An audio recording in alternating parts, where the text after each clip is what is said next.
Salutations, everybody. It is me, Mechanic Dave. Don't you see the upside down M? This time we are building another mini bike engine. This one, though, is going to be a little different. This is for a customer of mine. It is going to be a full balls to the wall stage 5. The story is him and his friends do kart racing competitively between their friend group, and he wanted me to build an engine that is going to make him win. So I said, let's do everything we can to it. So I'm going to walk you through what we're going to do, what the engine is, and all that. So this is a Predator 212, and if you're not familiar, these are the best engines that you can get. They come on like pressure washers, and they're just so nice. They're so modular and everything. The aftermarket's huge for these things. This specific one, I think, was pulled out of some dude's barn, and it used to be on his kid's, he either said mini bike, which is would explain this, riser that has offset mounts. But this was on his kid's mini bike or go-kart, and they sold the thing it was on, and he just had this motor laying around in his shed for a long time. Hasn't run in a while. And it is completely 100% bone stock down to the governor. You got your generic kill switch, oil sensor. Everything is there. All the bones that I need are there. So we are going to get rid of all of this, and we're going to install a 223 stroker kit using the stock bore, because the rule says has to be a 212 block. So we're not changing out the bore. And it is still a 212 block. So we're going to do a stroker kit. We're going to do a slide carburetor. We're going to do a 320-something lift cam. We're going to do head porting. We're going to do heavy-duty valve springs. Custom valve cover. Muffler pipe. We're going to be doing an arc billet rod. We're going to be doing an arc billet side cover. And we're going to top it all off. We are going to use an Arc Speedway billet flywheel on this thing. So this motor should be pretty fucking bulletproof. And obviously we're getting rid of the governor and everything. But this engine is pretty nasty. Like I said, hasn't run in many years. Drove all the way out to Rhode Island to get this thing. And it was like $20, which was a steal. So actually it was probably closer to 50 because I said, please, I'll give you more money for it if you just hold on to it for me. So I don't know anything about this motor. Obviously, fuel tank's a little dinged up. He's not using the fuel tank, so we'll keep that in our stock, and we're going to keep all the good parts in case anybody needs repairs, or we'll just sell them used. So let's start breaking this motor down. These things are so easy to take apart. You need a 10 millimeter and an 8 millimeter, a Phillips head, a 13 millimeter, and that's essentially it. So let's get to tearing this thing apart.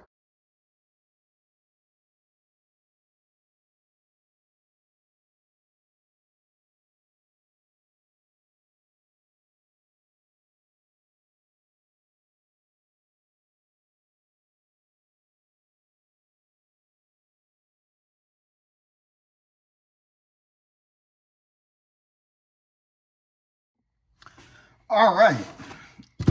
Engine block is completely stripped to nothing. All right, a good amount of time has passed, and starting to get a bunch of parts in for this here engine, and I'll show you everything as it gets installed. There's a bunch of really cool trick parts going into this thing, so let's get started. All right, we got a bunch of parts laid out on the table. This is not everything, but it's most everything. Still waiting on a couple of other parts that we'll show you in a little bit. But we have nice new muffler pipe. We have a PWK 24 millimeter carburetor, a bunch of different jets, air filters, adapters. We have an MSD coil from Tons Performance, the Autolite racing plug, an Arc Performance billet flywheel. We have an aluminum side casing with a double roller bearing that offers block venting, and it's actually really nice piece. It's not billet, but it's pretty close to billet. It's like polished cast or however it is. I really don't know. It's a really nice piece. Arc billet rod. We have a stroker crankshaft to essentially turn this 212 into a 223. We have billet flat top piston. We have the brown box cam. That is 320 lift on the intake, 325 on the exhaust. This is a Juggernaut torque converter tuner kit. Just got a couple of different weights in there. I'm not sure if they're heavier or lighter or what.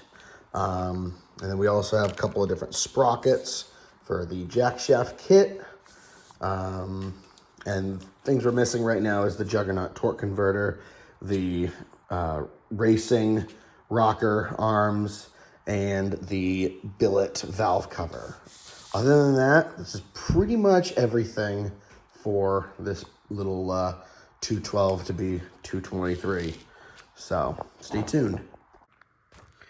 The very first thing we're going to do is get rid of the stock drain plugs and replace the crush gasket and add a drain plug with a magnet. So it's going to have a magnetic dipstick and 2 magnetic drain plugs, because these engines don't have oil filters, and that's the only way to catch engine debris. All right, so the first thing we're going to do is we're going to get the rotating assembly in there. Now, I lubed up the bearing a little bit, lubed up the shaft, put the shaft in the hole, giggity, and now we're getting ready to build the rod and piston. So you just want to make sure you use assembly lube on everything, and then bearings go in the right spot. We're going to check the clearances, make sure everything's good. I've had pretty good luck with ARC parts in the past, so I'm fairly confident the clearances will be good, but let's go get this assembled. All right, so here's the fun part of the stroker. Obviously, the rod is the same length, but the crank has a longer lobe on it, giving it more stroke.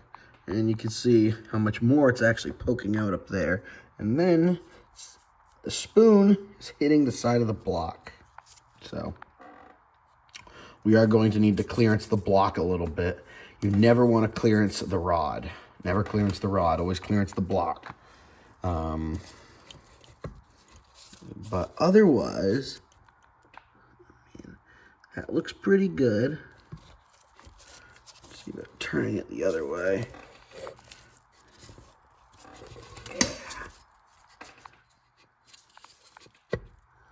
Oh, and up there too. Okay, so there and there is where the block needs to be clearanced. And here's another thing. So we have the camshaft in, and we start to spin it, and our rod interferes with the crankshaft shaft. I think the lobes might be okay. They're a little close, but if I need to just file an edge off of the rod, I think I'll be okay doing that. It's grinding a big portion is where you don't want to do it, but the shaft of the cam will definitely need to be narrowed a little bit on this.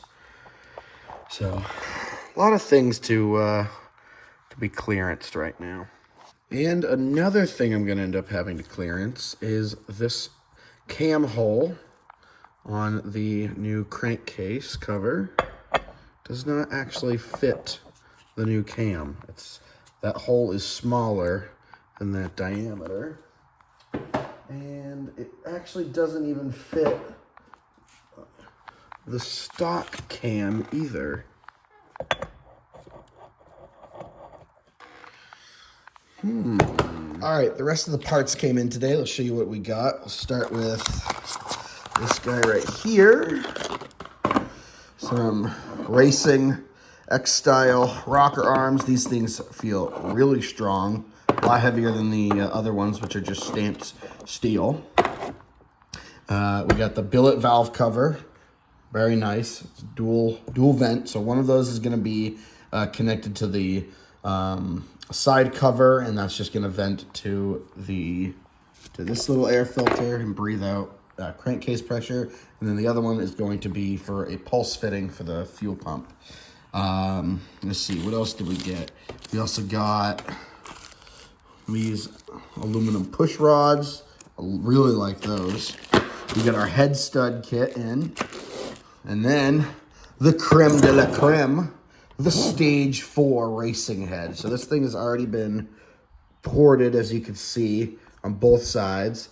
It has 40-pound dual sprung springs, Jesus Christ, billet retainers, 28mm intake valve, and stock 25mm exhaust valve. This is a really nice head. This head was like 400 something bucks.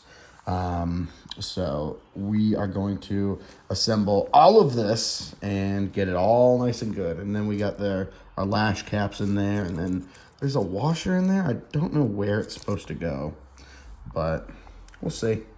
I'm sure everything will fit together nice and perfect.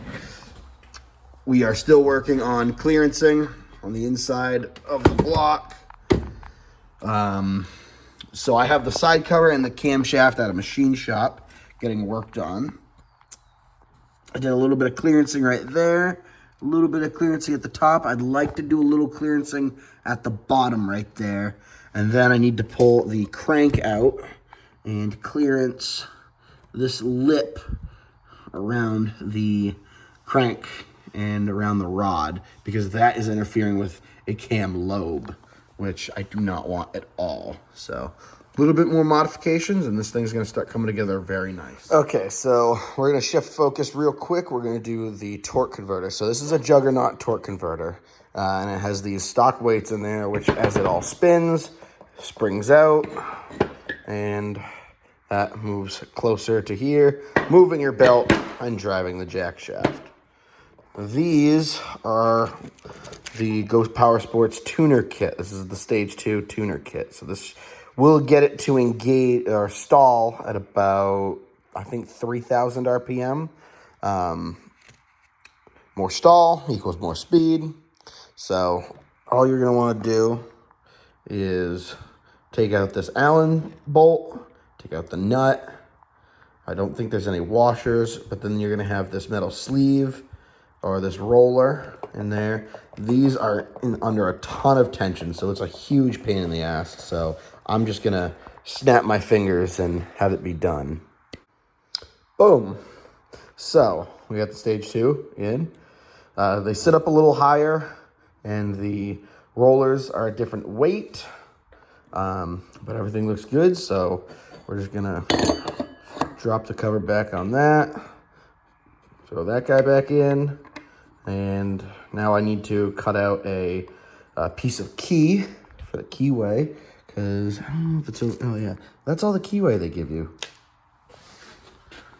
There's that much keyway to take a key. That's the only key they give you. So I'm just gonna, I have some keys, so I'm gonna make that up. All right, and I didn't show a lot of it just because there was a ton of just tiny, tedious work, but the engine is now fully assembled except for the carburetor.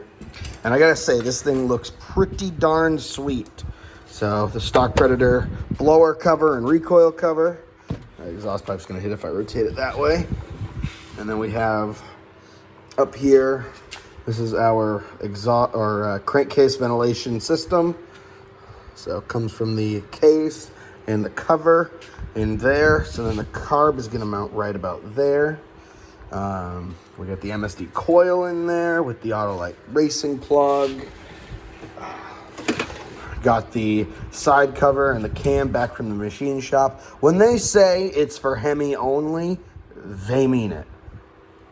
So, yeah, had to do a bunch of clearancing on the inside. Had to clearance this area, and then top and bottom where the rod would be up like that. And then had to clearance the crank because it was hitting the cam, and then had to clearance the cam a little bit because it was hitting the rod. Shimmed out the crank so it's nice and got just a tiny bit of play, but not like got the exhaust pipe on. Oil sensor and the governor are gone. So we're just waiting. We decided to go with a 26 millimeter carburetor instead of the 24 that was already bought. Whatever. Rewired up the kill switch on this thing. It's got the magnetic drain plugs and dipstick, and then it's got the aluminum, the billet plug up there. I sealed up this hole and this hole because they went all the way through. This hole goes to here, which is nothing. So I was blowing air through that, did not get anything leaking, so I'm praying that that doesn't leak any oil. I have oil in it right now. 10W40 with zinc. That's all you ever put in an engine that's built up, especially with a new cam. Got the valves all lashed. All the clearances are set. Everything is torqued to spec. So we're just waiting on the carburetor, and then we can break this motor in and have the guy come down with his cart, and we'll toss it in. And that's all you're going to see with this engine for this episode. You know, it was interesting building one. I haven't built a stroker before. Built a couple of high performance motors, but never a stroker. This had every nice part I could throw at it. I think in total this build is costing like $1,800, parts plus my labor. So it's hopefully she's a ripper. You know, next time you see it, we'll get it all broken in and fired up and get it installed in the dude's cart, and we'll go for a rip in it. So we'll see you next time.